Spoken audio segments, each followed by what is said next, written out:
नमस्कार मंडळी, तुम्हाला तर माहितीच होतं आज नणंदबाई जाणार होत्या त्यांच्या सासरी बरं का. त्याचीच इथं तयारी चालू आहे बघा.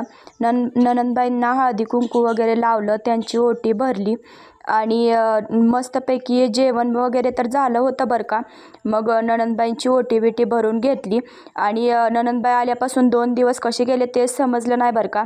लगेचच दिवस पटपट निघून गेले. मग काय नणंदबाई तर गेल्या, पण नणंदबाई गेल्यानंतर करमत तर काहीच नव्हतं बरं का. मग काय थोडंसं या मांजराजवळ टाईमपास केला. वेळ पण अजिबात जात नव्हता आणि करमत पण नव्हतं. याच्याजवळ थोडा वेळ बसले. मग म्हणलं, परत लक्षात आलं आपल्याजवळ जे शेळीचं पिल्लू आणलंय नवीन, परवाच तुम्हाला दाखवलं होतं मी. त्याच्याजवळ थोड्या वेळ गेले बघा. ती कसं मस्तपैकी पाठीत बसलं होतं आणि एकदम छान आहे बरं का ते पिल्लू. आणि रॉकीला तर ना अजिबातच करमत नव्हतं, कारण त्याचा तर भरपूर सारा लाड झाला होता बरं का नणंदबाई आल्यापासून. चला तर मग मंडळी, भेटूया पुढे. बाय.